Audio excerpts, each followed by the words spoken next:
But also, we help a lot of public figures with a variety of problems they have, from impersonations and false merchandise or false endorsements. So it's, a famous person holding up a t-shirt and someone's photoshopped something on the shirt, right? We could find all of that, and it's giving them a lot more agency over how they show up online. I'm Jake Aaron Villarreal, born and raised in Silicon Valley, and here to take you behind the scenes to share what it's like to be a startup founder, the journey they're on, the problems they face, and the products they build in an effort to make our lives better. I'm excited to have with us today Luke Arrigoni. Luke, welcome to the show. Thanks, Jake. I'm happy to be here. Well, I'm excited to have you here. Before we jump in, where are you joining us from today, Luke? Seattle. When I started this podcast, I had this vision to go behind the scenes to share what it's like to be a startup founder in Silicon Valley, where I'm born and raised. And weekly, we dive deep in the trenches to find the wins, the losses, and the lessons learned, with the hopes that it helps you run a better startup. But here's the thing. If you've gotten any value out of these conversations or been inspired at all, hit the subscribe button. And I get it. Your podcast feed's probably overflowing. But to stay up to date with what's going on in Silicon Valley, stick with us. Because at the end of the day, we're all just trying to build something that matters. And we're better when we do it together. So hit that subscribe button and follow us wherever you find your podcasts. Now, let's get back to the show. Seattle. All right. Go Seahawks. I love that area. Lots of founders and companies come from there. There's a lot of AI, and we'll walk into your background and kind of what shaped you as to be an entrepreneur and all that good stuff. But you have founded the company Loti AI, Loti. And it's a fascinating story. I'll talk a little bit about just the summary of you, and then we'll get into kind of how this all started. So, for the listeners, Luke is a technologist and entrepreneur, best known as the founder and CEO of Loti AI, a company dedicated to protecting digital identities in the age of generative AI. With a background in mathematics from Columbia University and early experience as a data scientist at Creative Artist Agency, or CAA, Luke brings a rare blend of technical expertise and industry insight to his work. So, a lot in there, Luke. Kind of walk us through, before we talk about your company, you just as a Yeah. person, and what shaped you, early experiences to get into becoming a technologist and an entrepreneur and all that good stuff. Oh man, definitely didn't set out to try and be any of that. I really like problems. I like solving them, and I think that ended up pushing me into the spot I'm in now. I would say, all right, to start, I really have always been drawn to computers and mathematics and things of that nature, and also entertainment. I love the entertainment industry. And so there was a melding I did with that. As soon as I left Columbia, I worked at CAA, and that was a lot of fun. I got to use a lot of my math skills there to figure out how much movies would be worth and that kind of thing. And then I left CAA and I started doing consulting for about 10 years. And during that time, I had the enormous privilege to work with some of the biggest brands in the world. So you're talking like UPS and AT&T, Getty Images, Goldman Sachs, Johnson and Johnson. I mean, just an absolute tier A client list.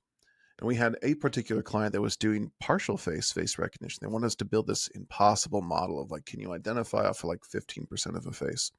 So we did that, but we knew there would be a greater application for this. And so we kept intellectual property rights out of that contract.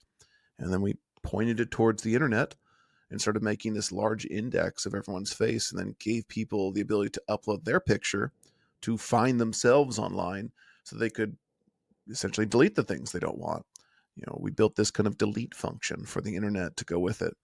And since then, we've had kind of a whirlwind. That was about 3 years ago, almost to the day, since we started building on Loti. And we've been able to help a lot of people find bad, nefarious content and delete it. But also, we help a lot of public figures with a variety of problems they have, from impersonations and false merchandise or a false endorsement. So it's, a famous person holding up a t-shirt and someone's photoshopped something on the shirt, right? We could find all of that. And it's giving them a lot more agency over how they show up online. Yeah. It's fascinating with AI today. It can generate almost anything about anyone, and you can't do anything about it if you don't know how to do that. So you give anybody the tool to go up, do a search on yourself on or whoever, and if any photo or anything pops up, you can then just click a button and delete that Super, content? super close, but there's one thing you said that is off. Not on whoever, just on yourself. We do not give Gotcha. anyone the ability to look up anyone else. We've gone through great lengths to make sure that is the case. Really great But to outside of know. that, yes, you're spot on. The idea is, let me upload a picture of myself. There's a bunch of checks that we force people to do. So they have to like move their head certain ways, and there's like deep fake checks on it. There's like a challenge where they have to move their face to really prove that they are who they say they are. And then, of course, they get to see the results of the face that they've brought to the call. But yeah, that's the idea. How big is the market for that product? When you did your thesis, when you looked out building a platform and you went out, you raised a Series A with Kozla Ventures, one of the Mhm. biggest and the best in the business. So they obviously saw something that you saw that they believe in to the tune of 28 million or somewhere in that range in terms of your Series A. Walk us through how big of a opportunity is this? So the TAM on it, right? The total addressable market we presented to investors was roughly a 10 to 15 billion dollar TAM. So you could go out and you could pitch investors and say there's $1 trillion TAM on something, and a lot of times it makes them just kind of like roll their eyes. Like that's like no one, you don't have a 15 trillion gajillion dollar TAM. They really do like to see more practical numbers, right? So a $50 million TAM is not really worth a thing, right? For some of these VCs, it's a great business for a lot of folks, but they are looking for something larger, but not so large it looks like you're trying to like eat the whole pie at once. So for us, we presented a rough 10 to 15 billion dollar TAM for defense. And what's the market that's really like, where are you finding the market? You have people all over the world in different sectors, different industries, different fame levels, Hmm. and individuals that are just at home that will probably never have pictures of themselves online that they really know about, care about. But I don't know, maybe I'm not seeing something you guys see. Yeah, well, with public figures, that's a clear market for us. They have resources to help us pay for the servers that we run because it's very expensive to run the service we run. And then for consumers, oftentimes, most people don't deal with impersonation, but some people deal with. There's like three different problem sets, and they go from being benign to really bad, right? So with the benign stuff, it's a friend has uploaded a picture from high school and they're not tagged in it, right? It's something from yesteryear, and it's just kind of a novelty to see this thing, right? Like you haven't even talked to this person forever, and this is you guys at a football game. And then the second of the three things is slightly more nefarious, and it's like someone is taking your "Get Ready with Me" video, and then they put their shampoo at the bottom because your hair looked great that day, right? It's a brand, a fly by night brand, trying to make you as an influencer or you as just someone that looked good that day look like it's promoting their skincare or some other beauty product, or they put something on your shirt. And then the last one is the far more nefarious one. It's non-consensual intimate images, or colloquially people say revenge porn. Being able to find that material and delete it all can be a life-changing event for some people that struggle with the privacy surrounding people breaking trust in their life. Yeah. I see the value of it, and I understand that there's multiple areas to market the product. As a company, you've been around for 3 years.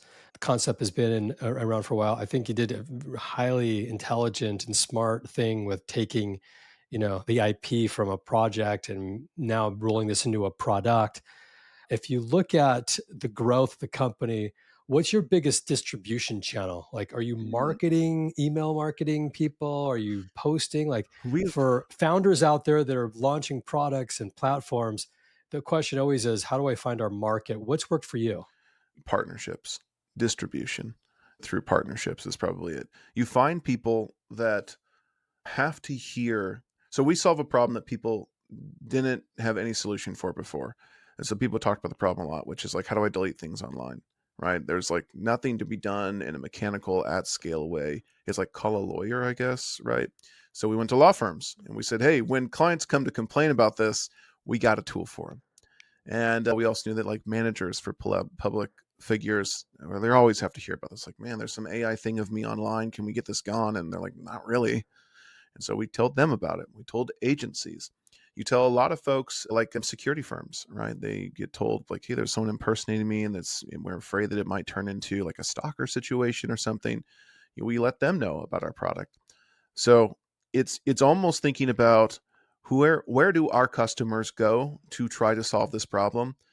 Because not all customers go on Google to solve all problems, right? And I think as a technologist myself, someone that grew up with the internet, someone that whose biggest information experience was like using Encarta 95 on the CD-ROMs, right? Like Yeah. old school. Like Oh it's yeah. hard sometimes I'm for with you. yeah, it's hard for me to sometimes believe that there are information channels that do not start with the internet, but with our clients, that was in fact the case. That the place where our clients, the people that actually spend money to use our product, go to, we need to educate them first. And so then they of course send it back, and some people have referral agreements, and others they don't really care about that. They just want their client to be happy, so they send them over. But really, the thought or the experiment in my mind or in anyone's mind around this should be around where do our clients find information and how do I get there to tell those people or that thing or that website or that blog or whatever about what we do. Yeah, that's really smart. So you're not having to build a massive sales force, you're a partner strategy, and they're really driving opportunities towards your company, Yeah, which turns into revenue, yeah, and you continue to grow and scale. And if you do a good job, then you have, clients that are super excited about what you've done and they share it with their friends, and that's the that's it. network effect. It's Yeah. the don't run towards the ball, run where the ball's going to be, right? Is Yeah. that's like I don't want to run directly at the clients because that's not going to be helpful. We're going to run to where the clients are going to go. Yeah. Really cool. What's the value cost for someone that wants to get their content offline? Like, do you have a structure? Is it like if you're, I don't know, a famous person out there today and you're like, God, I got these videos out there. I got maybe just pictures of myself and I just want to get them off. Is there like a price point for them or is it, Yeah, well, how does it for work? $2,500 a month, we'll do unlimited takedown. For a lot of our clients, that could be 100,000 takedowns in a month. It could be 500 takedowns, right? It's we don't limit it in that way. We're not trying to punish anyone for having worse people try to hurt them, right? That's why we Yeah. like the unlimited sense of it because it also doesn't create a disparity between genders, right? Like if you have one celebrity who's a public figure and she's a woman, that there's just more likely to have a proliferation of adult content that is made of her. And it feels Mm. odd to charge her more, right? Because there are worse people targeting her. So doing the unlimited model really says, hey, come to us if you have the problem. We'll solve it for you no matter how big it is. And that's where we like to be in that space and in that conversation. And it's not punishing where it's like if things are particularly bad for you, completely out of your control, we somehow have to charge you more money for it. Yeah. Makes sense. What was the big breakthrough for your company when you launched the product? I mean, I'm assuming you had some pretty good insights based on the work you had been doing, but was there any breakthrough where you said, okay, now we're going to hockey stick, we're really going to scale because we found this little niche or It like was what walk us through a little bit about that. the takedowns. When we can actually when we issue a takedown and things would literally come off the web, that felt powerful. That felt like, oh shit, we have a company now. Before, when you just Yeah. find things, it's novelty, right? Like if I said, Jake, I'll find everything of you online. You'd be like, that's kind of cool. Show it to me. And I'd show you, and you might find it to be valuable. Maybe if you're a public figure, there's some things you'll kick to your lawyer, but it's not the solution, right? You're just like, let me highlight the problem more for you. And I think a lot of products end up doing that where they just kind of highlight the problem. They don't really talk about the solution, and they're not that successful when they do that for too long. So for us, the inflection point was when we would consistently issue deletes and they would work. It was very much like 3 years ago when we first started doing it and things started actually coming off the web. It was kind of a magical moment. There's probably a Slack message somewhere where I literally told my co-founders, I think we have a business now. Oh God, it's exciting to do that. As a company today, how big are you and are you distributed? Where are you located? So we're 40, we're growing fast. We'll probably be at 70-ish people by the end of the year, maybe more. We're pretty distributed. We're mostly on the West Coast and India. Got it.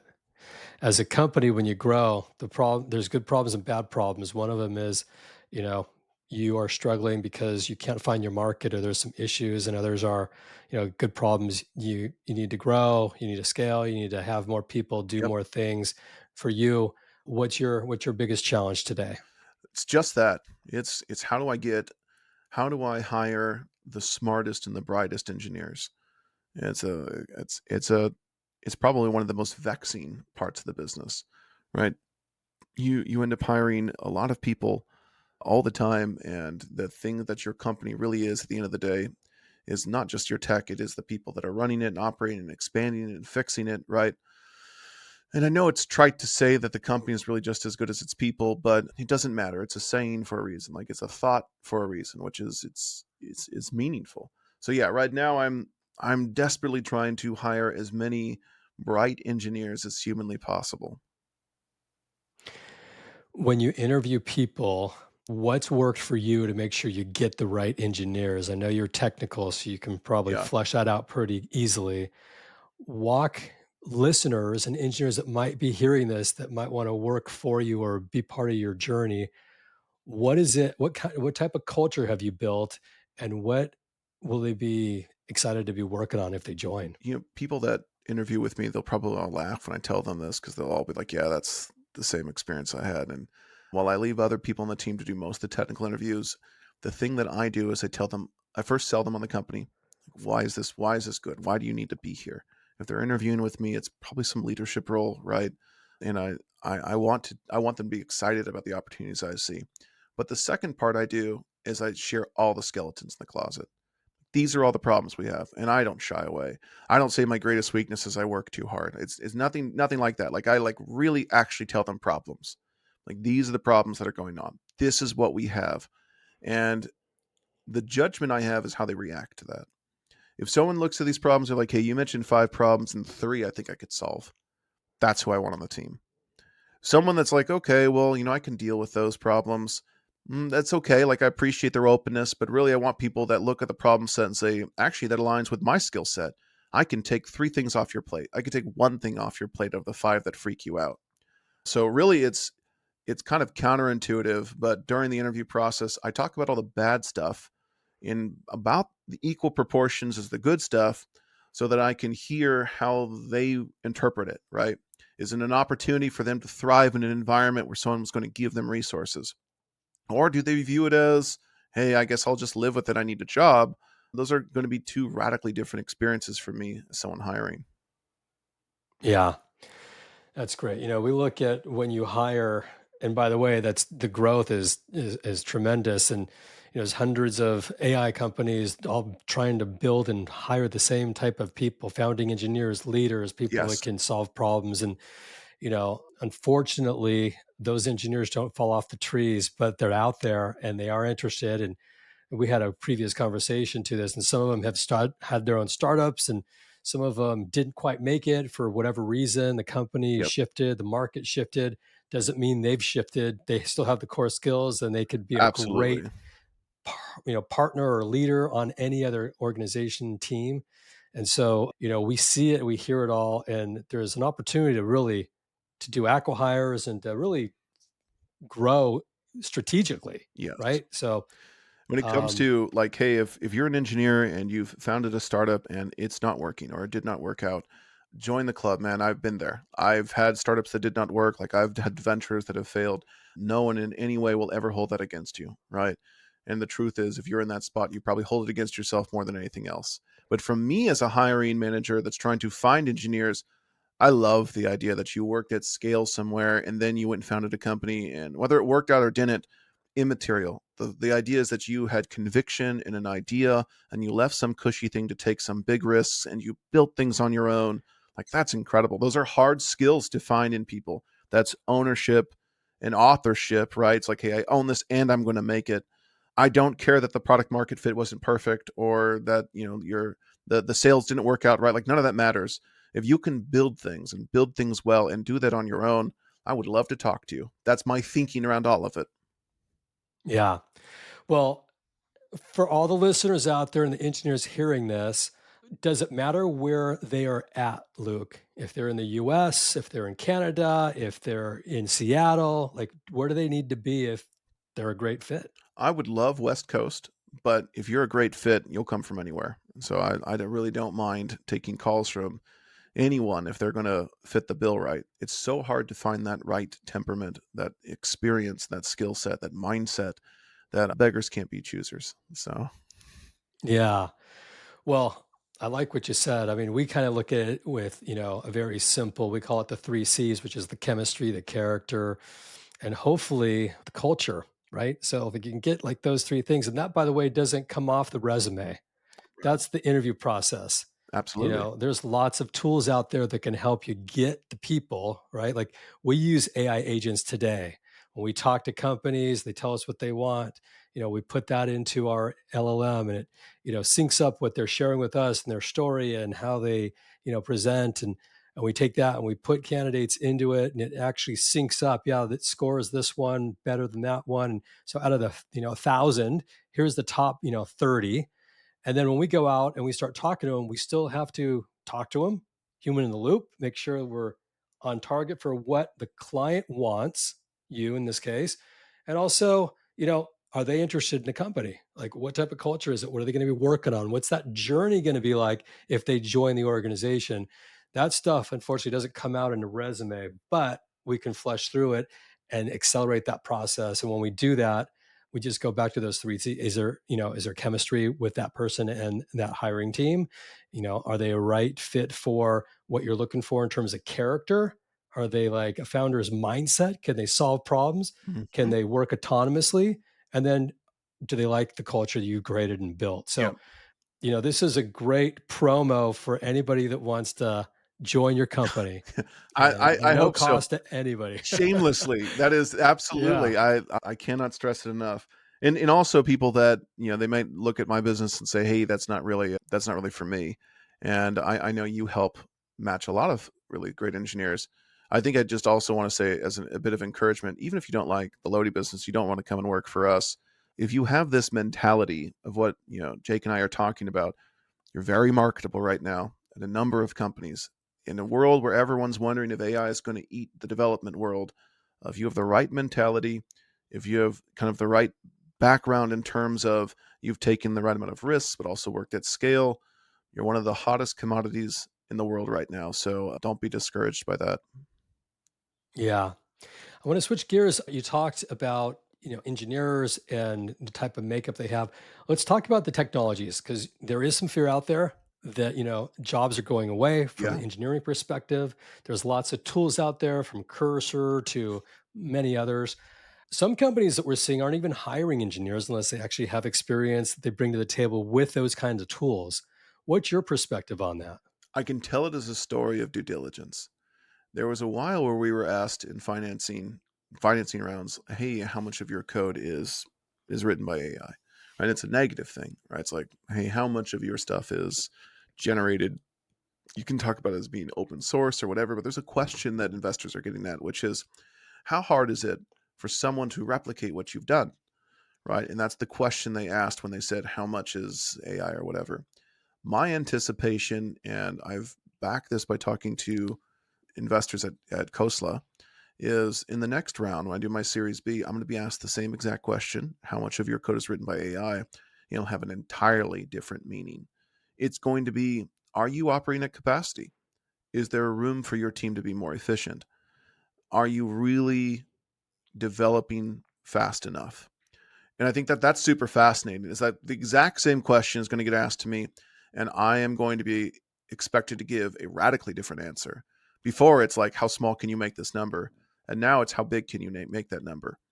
And the numbers I've seen is the target should be somewhere around 50 to 70% of the code that Mhm. comes out needs to be, somehow. And I would say AI generated, but anyone that's actually worked in this field knows that that's not really possible. What they mean is the code that comes out as a developer prompts it and asks it to give it, support. That, if you're rewriting your connection strings to a database every time it comes up fresh and anew, you're probably not doing it right. Now, that's a great opportunity for, you know, a cursor like system to just like, yeah, I'll write that chunk for you. Yeah. Well, I think you need to think differently, not just as an engineer, but as an operator of a company too, right? So there's lots of AI tools. We're seeing companies today that are, one, two, three, four-man shops that, they've got 30 AI agents doing the work that departments used to do, and they're orchestrating the systems and running it. they're having to focus on the marketing. But again, there's AI systems for marketing and outreach, and there's systems for all parts of the business. So we think everything's changing from how you think about system thinking to operations to people to growth. And it's a fascinating time. It's an incredible time, I think, to be a business owner. When you look at the tools out there in AI in particular, are there any that you're using now that have been really helpful that you Mm. can share, maybe other founders might think about using? I use ChatGPT a lot, and you can insert your Claude or whatever you want. But I use an LLM a lot to do basically what would have taken the place of like a deep whiteboard like session.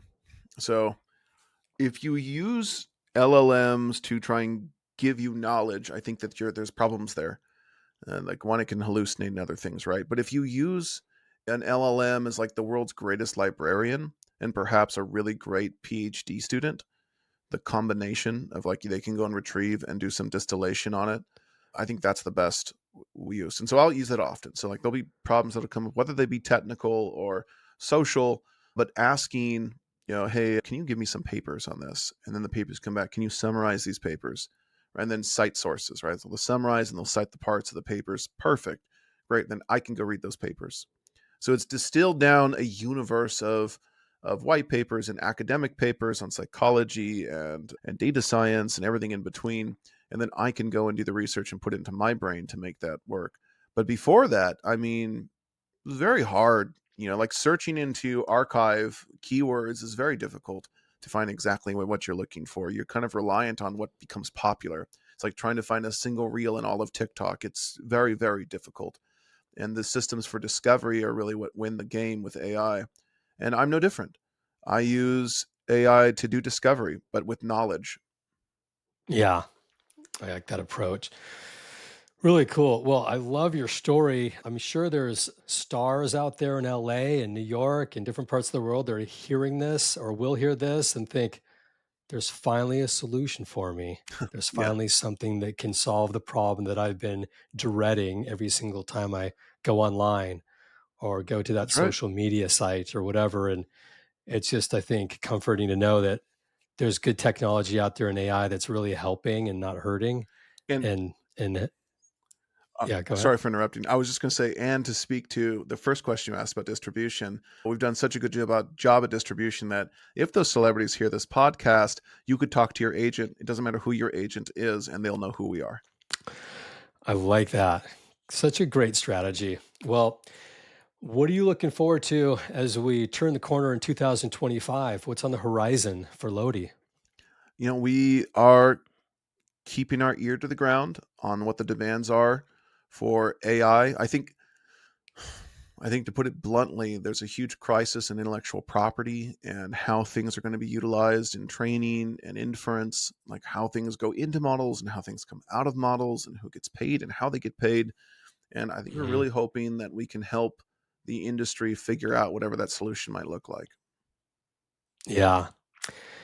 There's a guy I spoke with who had a company that was acquired by Mr. Beast. And it was all kind of around that sliver of intellectual property and content creators and what's yours, what's not yours, who gets paid, who doesn't get paid. And I think it was like in 6 months, they were doing like 10 million in ARR, which was like Okay. fascinating to hear. Yeah. Yeah. So, I mean, I know there's lots of opportunities out there. If anybody wants to find you, Luke, or find Lodi, where do they go? Have a pretty unique name. You could probably just type me right into LinkedIn. I'll be the first response. Got it. Okay, cool. All right. And what's the website? Is it Loti AI? Yep. Is it what's LotiAI.com. okay, LOTIAI.com. That's it. Perfect. All right, Luke, thank you so much for joining. And thanks the listeners for listening. It means a lot to me. I'm your host, Jake Aaron Villarreal, signing off for now, but can't wait to catch up with you all in the next episode. Until then, Luke, the world, take care. If you like what we're doing, don't forget to subscribe. Leave a review on Apple Podcasts or wherever you listen, and follow us on YouTube, where we go behind the scenes to learn what it takes to be a startup founder.